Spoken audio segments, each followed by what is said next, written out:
Have you taken a shower and grabbed the shower head and the gooseneck or the pipe coming out of the wall or the shower, and ever felt the shower kind of floppy and behind the wall and you felt like it was going to break? So you wondered, well, something's just not a shade right, and you worried about it breaking. Perhaps worst case scenario, it may have broken. But you wonder, what's the solution to doing this? There are several types of rough end valves. This one in particular is for PEX pipe. The PEX would go up here. The crimp ring would fasten it onto there, so it would slide up to this point here. Then the pipe, or the gooseneck, or whatever one wants to call it, I think it's a 1/2 inch. Don't quote me on this. If be sure to add that to the comments, but I'm pretty certain it's 1/2 inch. But anyway, righty tighty, lefty loosey. So rotate it here to get it tight. Be sure to put some Teflon tape. And also, when you're doing the thing, put a rag or something over it on your wrench, on your pipe, so you don't mar it up, rough it up, where it just looks kind of bad or has rough edges on it. So when you screw it in here, and before you put the shower head on. So now here's the kicker. Vertically, one should have studs 16 on center. So my opinion is, I usually like to take on the top part, I take a 2x6 on the top part.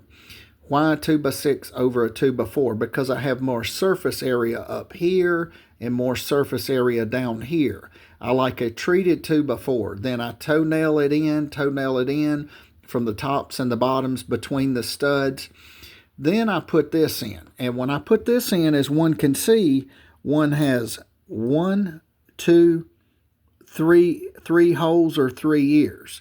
So the screws that I like to use, and it's not that one's right, the other one's wrong. These just seem to work well, and I've never had any problems. These are T25 Torx heads. Again, T25 Torx heads, they're simply decking screws. One may ask, well, there could be water behind here, but generally there's not a lot of water coming out from behind here unless there's a leak and it's a temporary solution. And then if it's a treated 2x6, it would take quite a while for it to begin to rot.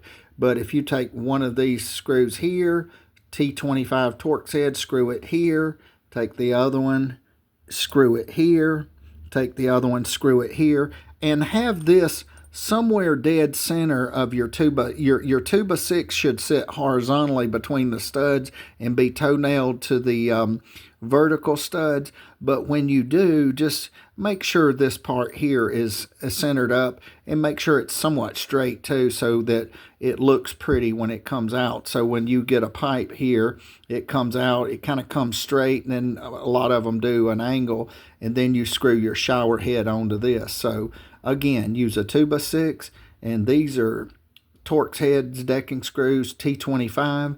There are many different ways, and I'm sure people will have their own method of doing it, and it's not to say one's right, the other one's wrong. But if it works, just do whatever works, but just make sure that this is sturdy. So you don't want to grab the pipe and shake it a lot, but if you do grab the pipe, you do not want this to move. So, and I'm sure there may be many people out there, in my opinion, who have grabbed a shower head in the past and it's wobbly. So if you put it dead center, the 2x6, screw all 3 of these down, it should be good and sturdy. So this is just one way that I have roughed in many shower heads. So thank you for watching. If you find it helpful and find any of these tips that may benefit you, please share, like, and subscribe. Thank you, and have a great day.